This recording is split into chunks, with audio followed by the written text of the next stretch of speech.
Assalamualaikum warahmatullahi wabarakatuh. InsyaAllah pada hari ini kumpulan kami akan menceritakan tentang seorang tokoh yang masyhur iaitu Syekh Rahmatullah Al-Kairanawi.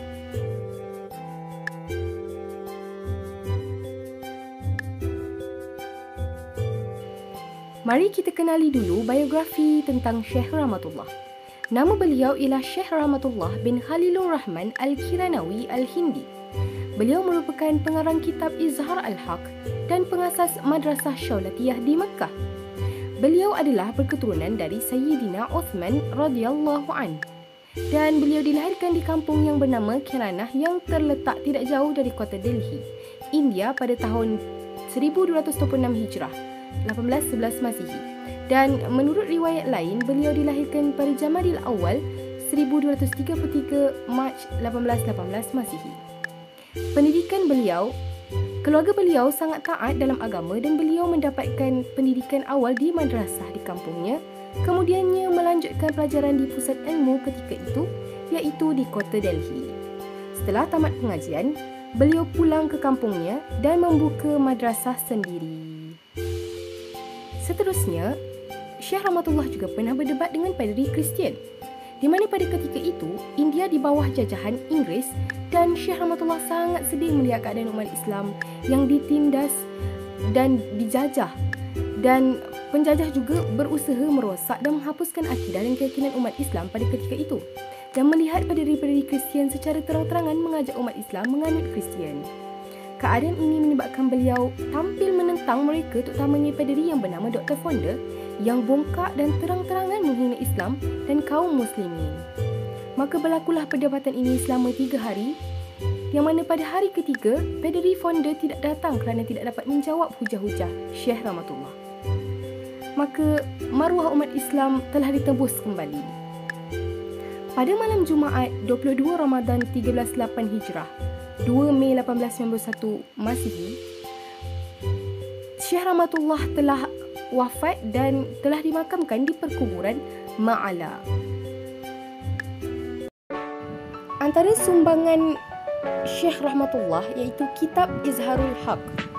Kitab ini ditulis setelah berlakunya perdebatan bersejarah antara Rahmatullah Al-Kairanawi bersama Karl Gottlieb Fender, seorang misionari Jerman berpengaruh besar. Beliau menamakan Izharul Haq yang bermaksud menangnya kebenaran.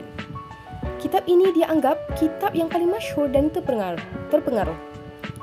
Ulama dan cendekiawan Islam ramai yang bersetuju bahawa kitab ini rujukan terpenting untuk debat Islam Kristian. Terdapat 5 isu penting dan utama yang dibincangkan di dalam kitab ini, iaitu penyelewengan Bible, mensabitkan pemansuhan Bible, kebatilan doktrin Trinity, mensabitkan Al-Quran sebagai kitab Allah dan mukjizat, dan mensabitkan kenabian Muhammad sallallahu alaihi wasallam. Menjadi panduan kepada tokoh debat antara agama iaitu Ahmad Deedat. Metodologi dakwah. Terdapat 3 metod dakwah iaitu Al-Da'wah bil-Hikmah, Al-Mau'izah Al-Hasanah dan Al-Mujadalah billati hiya ahsan. Ketiga-tiga metod dakwah ini akan ditumpukan dalam meninjau metodologi dakwah Rahmatullah Al-Kairanawi dalam mendepani cabaran gerakan Kristianisasi di India. Metod yang pertama iaitu Al-Da'wah bil-Hikmah. Dakwah dengan hikmat kebijaksanaan, iaitu sesuai dengan sasaran, tempat, masa dan keadaan. Ini bagi mencapai tujuan dan menjayakan usaha dakwah.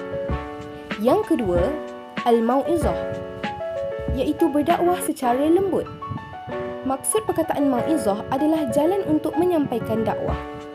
Menurut pandangan Imam Al-Ghazali, Al-Mau'izah adalah nasihat dan pengajaran dari Al-Quran dari segi perkhabaran yang gembira dan ancaman yang menakutkan serta kesabaran dan keikhlasan dalam dakwah dan nasihat yang diberi. Yang ketiga, Al-Mujadalah billati hiya ahsan. Dari segi bahasa, ianya bermaksud perbahasan, dialog atau debat ilmiah dengan cara yang baik. Manakala dari segi istilah pula, perbahasan dengan membantah atau mempertahankan sesuatu pendapat, pendirian dan lain-lain dengan mengetengahkan permasalahan ilmu dengan cara yang harmoni dan penuh toleransi. Terdapat 2 jenis perdebatan dalam metode ini, iaitu Al-Munazarah Al-Sughra dan Al-Munazarah Al-Kubra.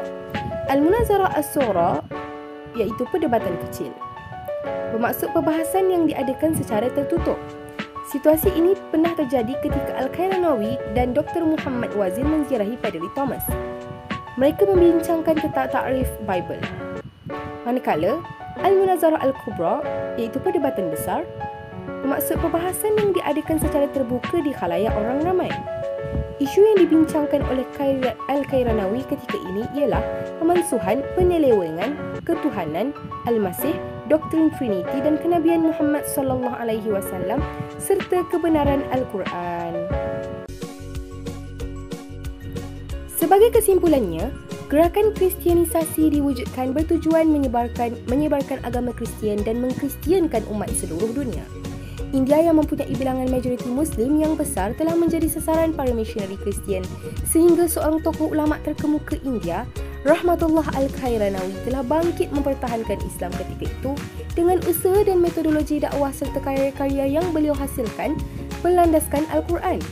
Pendekatan kritis yang dibawa Rahmatullah Al-Qairanawi dalam menjelaskan kontradiksi dan kecelaruan agama Kristian adalah sesuatu yang sukar disangkal sehingga ada penganut Kristian menyifatkan sekiranya manusia terus membaca buku ini, nescaya agama Kristian tidak akan berkembang maju di dunia.